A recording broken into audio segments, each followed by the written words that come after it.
Hi, welcome to our third installment in our little series of videos on Islam. And today I'm thinking about a kind of universal philosophical teaching that we hear echoed in the work of Aristotle, in the work of Confucius, in the teachings of the Stoics, even in Krishna's words in the Bhagavad Gita, this ancient universal idea that we become what we do, that our choices and actions build our character. And so today I want to think about really the central piece of Islam, sometimes known as the 5 pillars. It's a nice architectural image that there are these 5 pillars that hold up the Islamic life. These are 5 actions, 5 activities. Let's think about what these are and how they might contribute to the transformation of a human being, what the Greeks might call the metanoia, the rebirth, the emergence of one's full potential as a spiritual, physical, intellectual, tribal being, a human being. So the first of the 5 pillars is called the Shahada. It's the creed. It's the profession of faith. It goes like this. It's very simple. There is no God but Allah, and Muhammad is the prophet of Allah. So it is the credo, the affirmation, the profession really of faith, the articulation of a stance that is clearly and directly monotheistic, that there is no God but Allah. You know, it's much firmer, isn't it, than the first or second commandment, depends on how you list them, where God says, "You shall have no other gods before me." Yeah, remember that? Well, this is in this affirmation, there is no God but Allah, and Muhammad is the prophet of that God. There's something theologically simple about Islam, and its absence of a lot of intellectual complexity maybe is one of the reasons Islam is so deeply appealing to so many people. Like we said before, it is often characterized as the fastest growing religion in the world. And if you say that creed statement, you are, in a sense, a Muslim. There isn't a baptism, there isn't a conversion ritual. It's just, if you say it, if you live it, you are it. The second pillar is Salat, or prayer. And this evolved in those early years in Medina when Muhammad was up there building the ritual life of his community. The idea of praying 5 times a day in the direction of Mecca. Initially, it was a lot more times, and it was in the direction of Jerusalem, but it got adjusted. And so, to this day, observant Muslims, and I guess we'll always have to hang that asterisk, because there are many ways to be a Muslim, just as there are many ways to be a Christian, a Buddhist, or a Jew, or whatever. But in an observant Islamic life, 5 times a day, when you get up, midday, afternoon, sunset, and around bedtime, there is the call to prayer. And if you're not in a community that does the call to prayer, there's an app on your phone that'll help you with those times, and it'll give you the text of the prayer, because these aren't petitionary prayers. You're not dropping down and asking God for help for some specific issue. You are saying prescribed prayers, like the way Roman Catholics might do the rosary, and so many Hail Marys and so on. So it is that kind of prescribed prayer of worship, of devotion. But think about it culturally and physiologically, viscerally. You know, when I see students at Southwestern College, observant Muslim students, go out into the lawn, put their prayer blanket down, and get on their knees right in the middle of a college campus, in the direction of Mecca. And again, your iPhone will help you with that. It has a compass. And think about what that means, 5 times a day, to physically stop what you're doing, drop down and humbly on your knees and even putting your forehead on the ground, bowing down, it viscerally concretizes the consciousness of surrender. And it also is like a badge. You can't hide your Muslim status. If you are going to pray like that in the public square, you're sending up a flare. Hey, this is who I am. This is my identity. And that, I think, also builds lifelong loyalty to the Islamic faith by simply fearlessly demonstrating to the entire diverse community your immersion in this beautiful, rich life of reverence, mindfulness, and prayer. Because finally, that's what Muslims tell me, is that keeping this practice of Salat, it breaks the egoic trance that most of us spend our days in. That, I have to do everything and I have to run everything. But for these people, 5 times a day, boom, you break the spell. You come back to what really matters, your alignment with the cosmos, your alignment with the divine. Yeah, I know you got emails to get to. I know you got that to-do list to hammer out.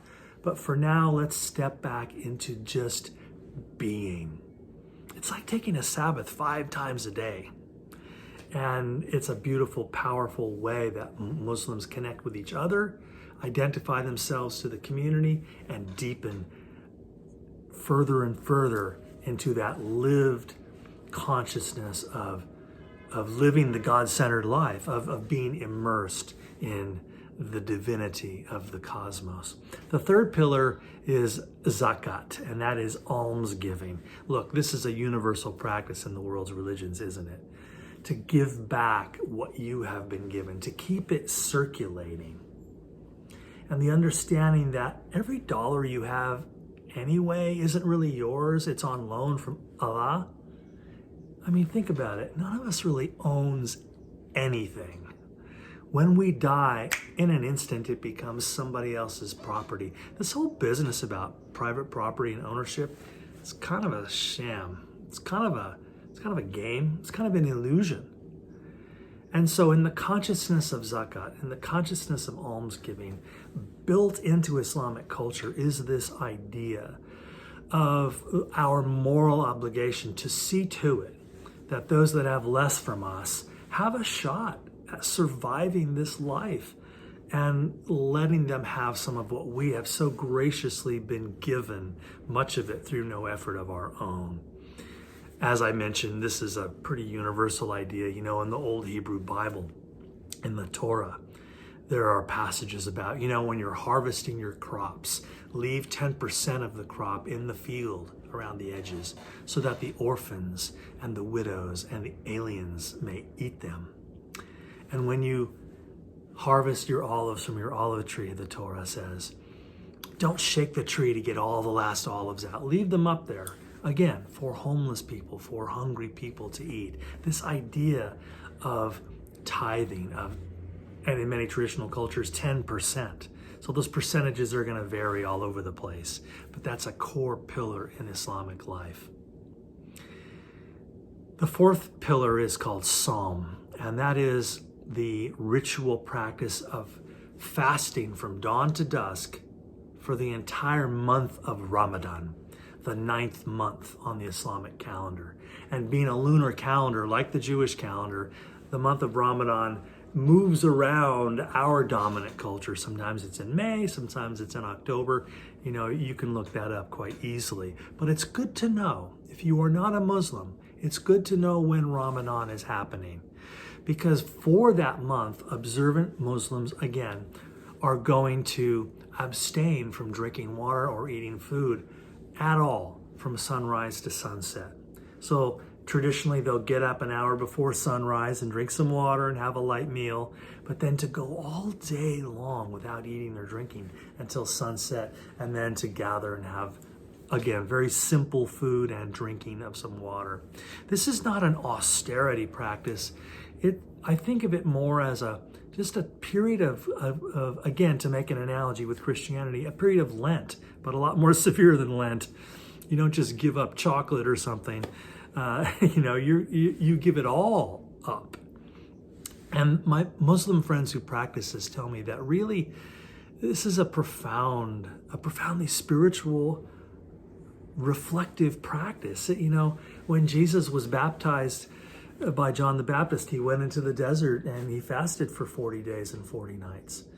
When Buddha went through his long initiation, he spent a lot of time in deprivation from food and other comfort and sustaining practices. So this is not unique, but I find it powerful in this sense. Again, my Muslim friends tell me that basically they realize three things through this practice. If you are going to fast from sunrise to sunset for a whole month, one, it gives you visceral, embodied empathy with the hungry, with the poor. You understand what it means to do without. It's not just an intellectual concept or an abstraction.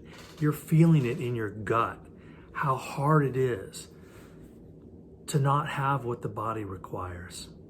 The second insight that comes from the practice of Sawm, of this Ramadan fast, is, I suppose, a little more of an obvious one that, and I guess we all need this message. It's like, you know what? I can control my appetites. I can feel a craving and say no to it. In other words, my will is capable of overriding my cravings. Think of how widely applicable that is for those of us that eat too much, drink too much, shop too much, struggle with any compulsive disorder. Maybe the abdication of the will, the giving up of the will, maybe we're a little too hasty with that.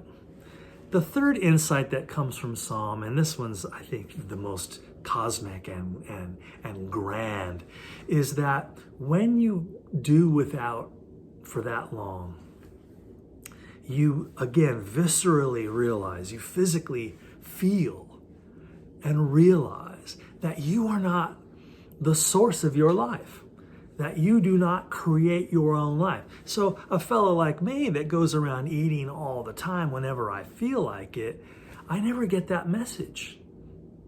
I just, eat whatever I fancy as I go through my day, day after day after day. And I fall asleep to the fact that the energy of my mind-body comes not from me, but it comes from outside of me. It comes from the earth, it comes from the grain, it comes from the leaf, it comes from the milk, and it comes from the sun. Or in theistic terms, it comes from Allah. I am not the author and the sustainer of my life. God is the author and the sustainer of my life. And I lose connection with that truth when I just blithely satiate every craving whenever I feel like it. So fasting is one of those remarkable rituals that really breaks down some old habitual unconsciousness and makes possible some new ways of being in the world and new ways of seeing the world. And finally, the fifth pillar is the Hajj, and that is the pilgrimage to Mecca. So the idea here is that hopefully, again, if you are able, if you're physically able, healthy enough, and also if you can afford it, it is the hope that you would at least once in your life be able to make the sacred journey to Mecca, Saudi Arabia, the Kaaba, in the Great Mosque, and participate with Muslims from all over the world, especially in the 12th month of the year. That's the ideal time. And to circumnavigate the Kaaba and visit the other pilgrimage sites around Mecca and participate in countless rituals. That homecoming unifies world Islam in a way that other religions just haven't quite pulled off. Can you imagine how Christianity would view itself if all Christians took off their denominational robes and put on white robes and just got together in one massive gathering, and all differences were erased, all class was erased, all race was erased? You know, Islam is one of the few world religions that explicitly teaches against racism and classism. It's baked into the Hadith, which are the traditional life stories and sayings and teachings about Muhammad and from Muhammad. The Hadith is a kind of a corollary to the Talmud in Judaism. Remember, in our study of Judaism, there's the Torah, and then there's the Talmud, rabbinical commentary about the Torah. Well, here in Islam, you've got the Quran, but then you have this other collected text called the Hadith. And it isn't quite as authoritative as the Quran, of course, which comes directly from the mind of Allah. But the Hadith, again, the sayings and teachings and various accounts about Muhammad's life, Muslims turn to the Hadith for insight about how to apply the wisdom of the Quran. And in that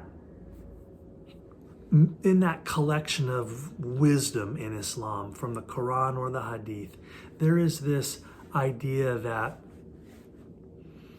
of deep egalitarianism, of deep equality. Malcolm X wrote beautifully about this when he traveled to the Hajj himself, coming from Jim Crow America and going to Mecca, Saudi Arabia, and it blew his mind. He thought, this is a religion where being black or being white is almost irrelevant. I mean, we are all truly exalted, truly equal, structurally, institutionally, religiously, spiritually, and sociologically.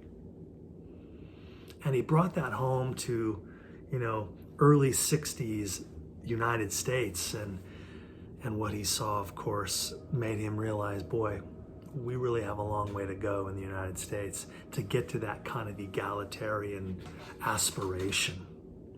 So these 5 pillars of Islam really ground us in that idea that we become what we do. That religion is not just a belief system.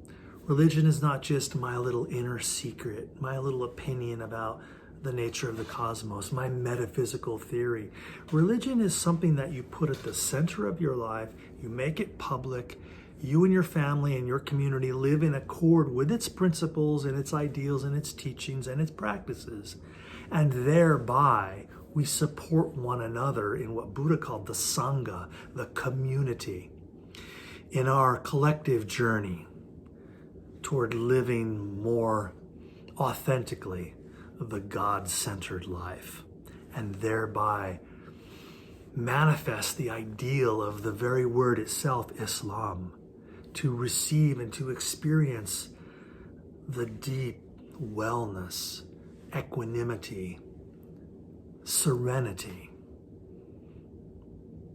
of living not from my ego and its bottomless pit of demands, cravings, and fears, but living instead in the full sun of the love and the wisdom of Allah.